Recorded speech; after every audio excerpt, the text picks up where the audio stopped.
दोस्तों, आज की कहानी कैसे शख्स के ऊपर है जिसकी स्नाइपर स्किल की दुनिया के बड़े बड़े लीडर दीवाने थे। लेकिन एक दिन उसने कुछ ऐसा काम कर दिया जिसके बाद सभी के होश उड़ गए। पर आखिर उसने ऐसा किया क्या? कहानी शुरू होती है। जगह है सीरिया, जहां हम कुछ आतंकवादियों को देखते हैं जिन्होंने 7 अमेरिकन रिपोर्टर को बंदी बना लिया है और वो आज उन्हें मारने वाले हैं। लेकिन यह खबर अमेरिका को लग गई है और इसीलिए उन्होंने उसी जगह पर अपने कुछ होनहार स्नाइपर पहले से बैठा रखे हैं। अब वो ग्रुप सभी का वीडियो रिकॉर्ड करता है पहले, जिसके बाद वो एक बच्चे को बुलाते हैं और उन सभी को मारने के लिए। लेकिन तभी एक सोल्जर मिलर एमिंग करना शुरू कर देता है, पर बच्चे को देखकर वो रुक जाता है और बकेट को कहता है कि तुम शूट करो। लेकिन उसका निशाना भी चूक जाता है उस बच्चे की वजह से, क्योंकि वो किसी मासूम को मारना नहीं चाहता था। और इसी चक्कर में वो आतंकवादी चौकन्ना हो जाते हैं और एक रिपोर्टर को मार देते हैं। पर तब तक बेस से हेलीकॉप्टर को भेजा जाता है जो कुछ ही पलों में वहां पहुंच जाता है और अंधाधुंध गोलियां बरसाना शुरू कर देता है, जिससे एक एक करके सभी आतंकवादी मारे जाते हैं। पर एक आतंकवादी बच्चे को लेकर भागने लगता है कार से। लेकिन ये अमेरिकन के लिए एक बाएं हाथ का खेल था। वो अपना एक ड्रोन उसके पीछे लगा देते हैं और कुछ ही देर में वो उस कार को पूरी तरह से उड़ा देता है, जिससे ये पूरा मिशन सक्सेसफुल होता है। वो उन रिपोर्टर को भी बचा लेते हैं और आखिर में मिलर बकेट को आकर समझाता है कि अगर हमें ऑर्डर मिले हैं तो हमें गोली चलानी पड़ती है, चाहे सामने कोई भी हो। वो माफ़ी मांगता है और कहता है कि आगे से ऐसा कुछ नहीं होगा। अब सीन शिफ्ट होकर पहुंचता है इस्तांबुल, जहां पर हम सारे स्नाइपर टीम के मेंबर को पार्टी करते हुए देखते हैं। लेकिन बकेट वहां से उठकर बाहर आ जाता है और लड़की से मिलता है। उस लड़की को बकेट के बारे में सब कुछ पता था, लेकिन कैसे ये तो उसे भी नहीं पता था। लेकिन वो लड़की उसे उसके पिछले मिशन के लिए कॉन्ग्रेचुलेट करती है। इसी दौरान हम दूसरी एक स्नाइपर को देखते हैं जो टर्की की सबसे ऊंची जगह पर जाकर अपना सेटअप करता है, और वो एम किसी और पे नहीं बल्कि बकेट पर ही लगा रहा था। मतलब वो उसे मारने के लिए तैयार बैठा है। लेकिन सही समय पर वहां ब्रिडल नाम का आदमी आता है जो स्नाइपर को मार देता है और इससे बकेट की जान जाते जाते बचती है। पर आखिर वो शख्स बकेट को क्यों मारना चाहता है, यही जानने के लिए ब्रिडविल फौरन उसी समय बकेट को कॉल करता है और उसे मिलने के लिए बुलाता है। वो उसे बताता है कि तुम्हें ऐसे खुले में नहीं घूमना चाहिए, क्योंकि मैंने अभी एक अनजान शख्स को मारा है, वो तुम पर एम करके बैठा था। अब ये बात उसे हैरान कर देती है। इसके बाद वो उसे पिछले मिशन के बारे में पूछता है कि वहाँ क्या हुआ था। वो बताता है कि उन आतंकवादियों के बीच में उसे एक बच्चा दिख गया जिस वजह से उसने गोली नहीं चलाई। तो ब्रेडवेल उसे समझाता है कि हम लोग एक अच्छे इंसान हैं, लेकिन जब बात काम की आती है तो हमें सिर्फ ऑर्डर फॉलो करने हैं, चाहे सामने कोई भी हो, जैसे कि मिलर ने तुमसे कहा था। इसके बाद अब सभी एक बार फिर से असेंबल होते हैं, क्योंकि इन्हें जनरल ने बुलाया है इनको अगले मिशन पर भेजने के लिए, जहाँ पर हम उस लड़की को भी देखते हैं जिससे हमें कुछ देर पहले बकेट के साथ रेस्टोरेंट के बाहर देखा था। तो वो लड़की असल में दोस्तों मिशन की इंचार्ज होती है और इसके अंडर ही ये लोग काम करने वाले हैं। इनका अगला मिशन है एक ऑयल रिफाइनरी को आतंकवादियों के ग्रुप से कंट्रोल से छुड़वाना और उसके ओनर को रेस्क्यू करना। अब ये कैसे करेंगे ये आपको कुछ ही देर में पता चल जाएगा। पूरी टीम जॉर्जिया पहुंचती है, जहां पर उन्हें उसी ऑयल फैक्ट्री के इर्द गिर्द रहना है और उसका मालिक जिसका नाम किलियन है, किसी भी हालत में उसे प्रोटेक्ट करना है। अब स्लैटर जो कि इनका इंचार्ज है सभी को प्लान समझाती है। वो और उसकी टीम बेस पर ही रहेंगे और ड्रोन से उन सभी के ऊपर नजर रखेंगे और तुम लोगों को किलियन को प्रोटेक्ट करना है। अगर हमने ऐसा नहीं किया तो वो आतंकवादी उस ऑयल फैक्ट्री के आसपास रहकर मासूम लोगों को मारते रहेंगे और फैक्ट्री को पूरी तरह से कंट्रोल कर लेंगे, जिससे कि वो और तबाही मचा सकते हैं। अब इसी बीच हम किलियन को देखते हैं जो अपनी सिक्योरिटी के साथ फैक्ट्री जा रहा था। लेकिन उसी दौरान बकेट की टीम को दूर एक फ्लैश लाइट दिखती है और उसी समय आकर एक गोली किलियन के आगे वाले गार्ड को लगती है, जिससे कि उनकी कार पलट जाती है और कोई लगातार इन पर स्नाइपर से गोलियां चला रहा था। सभी गार्ड फौरन बाहर आते हैं और किलियन को प्रोटेक्ट करने लगते हैं। पर गाजा जो कि आतंकवादियों का हेड है, वो अपने स्नाइपर के साथ एक सेफ जगह पर बैठा हुआ था और वो अब लगातार शूट कर रहा था और उसे देखकर ऐसा लग रहा था कि जैसे उन सभी को बकेट के और उसके लोगों की लोकेशन के बारे में पहले से ही मालूम है। इसलिए वो अंधाधुंध गोलियां बरसाना शुरू करते हैं, जिसमें इनके एक साथी भी मारा जाता है। इतनी देर में बकेट बेस पर इस चीज़ की जानकारी दे देता है। वो फौरन उस जगह एक ड्रोन भेजते हैं जो उस जगह को पूरी तरह से तबाह कर देता है और तब जाकर गोलीबारी बंद होती है। कुछ समय के बाद सभी लोग उस जगह पर जाते हैं, लेकिन वहाँ कोई भी लाश नहीं थी, जिससे उन्हें लगता है कि शायद दुश्मन भाग गए हो। लेकिन उनका एक साथी इसमें मारा जाता है और वो किलियन को भी बचा लेते हैं, लेकिन उसकी हालत बहुत ख़राब हो गई थी। अब बेस पर आने पर बकेट कमांडर के ऊपर बहुत गुस्सा हो जाता है और उससे कहता है कि आपने हमें पूरी जानकारी नहीं दी थी। हमें बताया गया था कि वहाँ बहुत ही कम लोग होंगे, पर वहीं से कई गुना ज़्यादा लोग थे और उनके पास स्नाइपर और बहुत सारे हथियार भी थे। अब यहाँ तक वो ये भी बोल देता है कि मुझे पूरा यकीन है कि हमारे इस ग्रुप में कोई ना कोई उनसे मिला हुआ है और इसीलिए उन्हें हमारी पूरी जानकारी थी और इसी का फ़ायदा उन लोगों ने उठा लिया। अब उसके इस बर्ताव की वजह से उसकी पोस्टिंग कहीं और कर दी जाती है, वो भी एक ऐसी जगह पर जहाँ किसी इंसान का सर्वाइव कर पाना बहुत ही मुश्किल था। उस जगह का नाम था ग्रैंड कुसास माउंटेन और उसे वहाँ बिछ रही पाइपलाइन को मॉनिटर करना था ताकि कोई भी अनहोनी ना हो। वहीं उसे एक साजिद नाम का लोकल आदमी मिलता है जो उसे पहाड़ की ऊंचाई पर ले जाता है, जहाँ एक लोकल बार था। वो वहाँ उसे समझाता है कि कुछ भी हो जाए यहाँ इंग्लिश मत बोलना, क्योंकि यहाँ पे लोगों को अमेरिकन से सख्त नफरत है। लेकिन वो गलती से एक वर्ड बोल देता है, जिसके बाद वहाँ भयंकर वाली फाइट हो जाती है जिसमें कई सारे लोग जख्मी हो जाते हैं। लेकिन दोस्तों, बकेट एक ट्रेन आर्मी मैन था और वो उनका डटकर सामना करता है और सभी को पस्त कर देता है। इसी दौरान वहाँ पर एंट्री होती है मॉस्को की, जो कि उसे कहता है कि अच्छा तुम आ गए, मुझे तुम्हारा ही इंतजार था। अब वो उसे एक दूसरी जगह ले जाता है जहाँ पर और भी कई लोग थे। वो उसे समझाता है कि यहाँ कई ऐसे लोग हैं जो पाइपलाइन का गलत इस्तेमाल कर रहे हैं और हमारे दुश्मनों को भी हमारी खबर दे रहे हैं। पर जब बकेट उन लोगों को देखता है तो उसे पता चलता है कि ये तो बस मामूली चोर हैं और इन्हें हमसे कोई खतरा नहीं है, ये बस चोरी करने के लिए आए थे। इसलिए वो मॉस्को को कहता है कि हमें इन्हें मारना नहीं चाहिए बल्कि जेल में बंद कर देना चाहिए। तो बकेट उन्हें बंकर के पास ले जाता है तो वहाँ उन्हें एक औरत मिलती है जिसके हाथ में बंदूक थी, और जब वो बकेट के हाथ में बंदूक देखती है तो वो उसे मदद मांगने की कोशिश करती है, जो कि उसके चेहरे से साफ पता चल रहा था। लेकिन इतने में वहाँ एक आदमी आ जाता है जो बकेट के ऊपर फायर करने लगता है। लेकिन इतने में बकेट की टीम उन दोनों को मार देती है, साथ में उस लड़की को भी। लेकिन ये चीज़ बकेट को पसंद नहीं आती, क्योंकि उसका एक वसूल है, वो अपनी ज़िंदगी में कभी भी औरतों और बच्चों को नहीं मारेगा, और इन्हीं वजह से वो आज शायद यहाँ पर मौजूद है। और तभी वहाँ पर मॉस्को आता है और उसे ऐसा परेशान देखकर इसकी वजह पूछता है। वो उसे यही बात बताता है कि यहाँ पर तो वो उसे वही बात बताता है कि वो बच्चों को मार नहीं सकता। तो यहाँ मॉस्को बताता है कि तुम्हारी तरह मेरा भी एक वसूल था, लेकिन एक दिन जब मैं भी कुछ इस तरह के मिशन पर था, मेरी जिम्मेदारी थी कि मैं अपने बेस पर नज़र रखूं, क्योंकि मैं एक स्नाइपर था।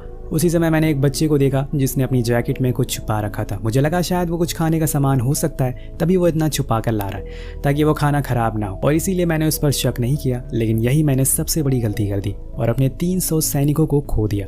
उसने अपनी जैकेट में असल में बॉम्ब छुपाया हुआ था जो बेस तक ले गया और उसे फोड़ दिया। उसने यह खुद तो नहीं किया होगा, लेकिन अगर मैं उसको वहीं मार देता तो आज मेरे साथ ही जिंदा होते। अब ये बात तुम्हारे लिए एक सीख है, क्योंकि तुम भी मेरी तरह ही हो। पर भूलना मत, हमारे ऊपर लाखों लोगों की जिम्मेदारियां हैं और उसे हमें निभाना है।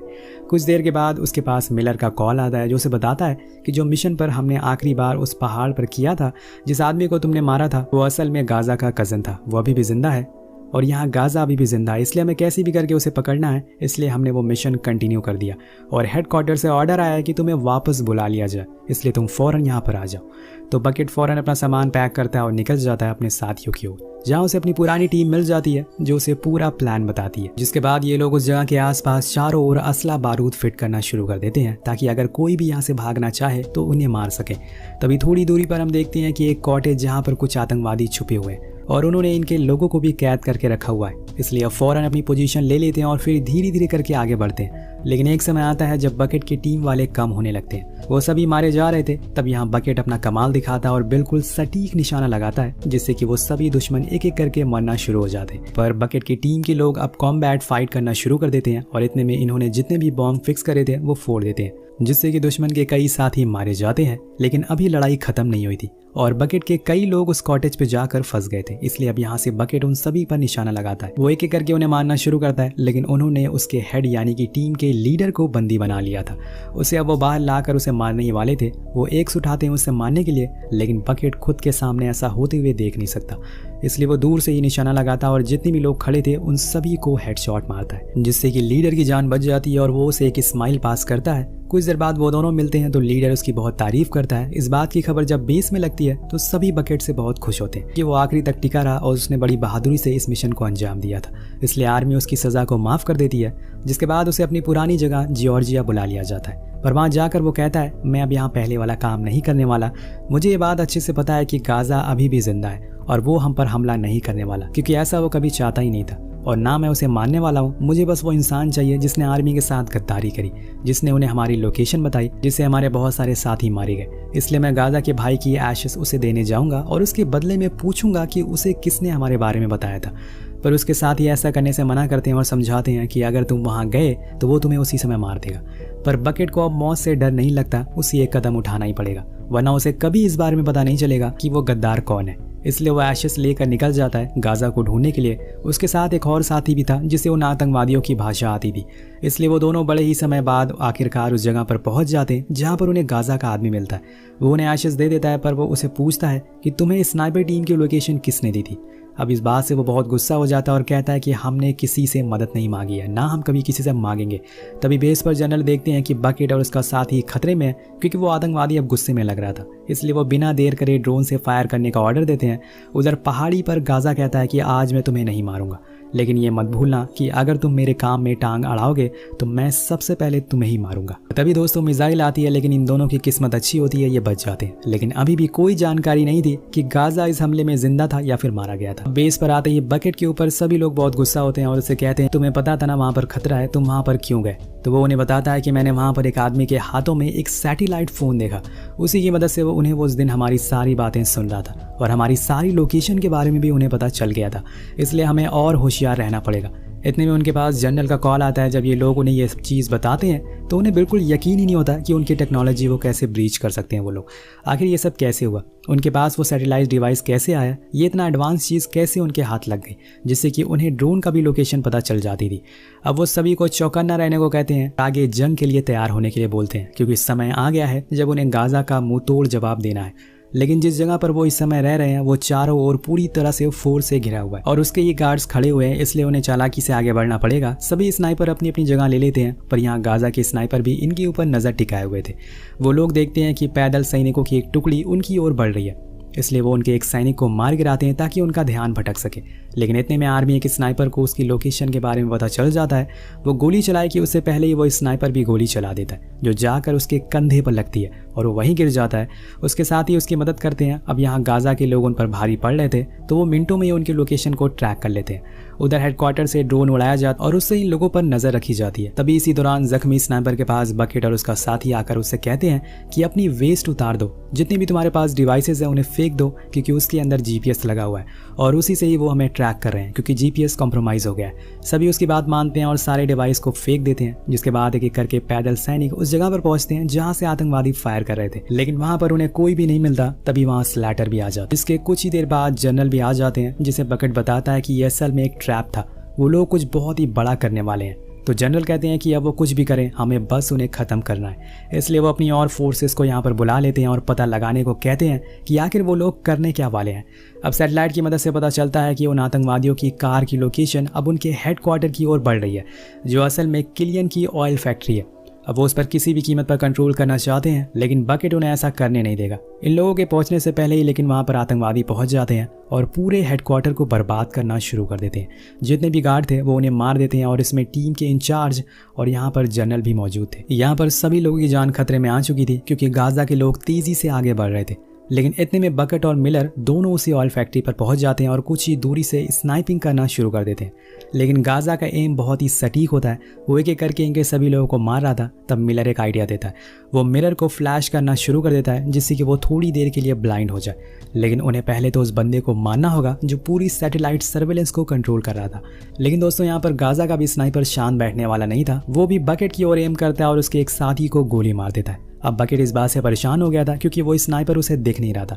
लेकिन तभी बकेट को उसकी गन की फ्लैश दिखती है और वो समझ जाता है कि वो कहाँ है। वो सीधा एक गोली मारता है जो उसके गले को चीर कर निकल जाती है और यहाँ पर वो दुश्मन का स्नाइपर मारा जाता है। अब उसके मरने के बाद बचे हुए सारे आतंकवादी वहाँ से भाग निकलते हैं और ये लोग अपने सीनियर और ऑयल रिफाइनरी दोनों को बचा लेते हैं।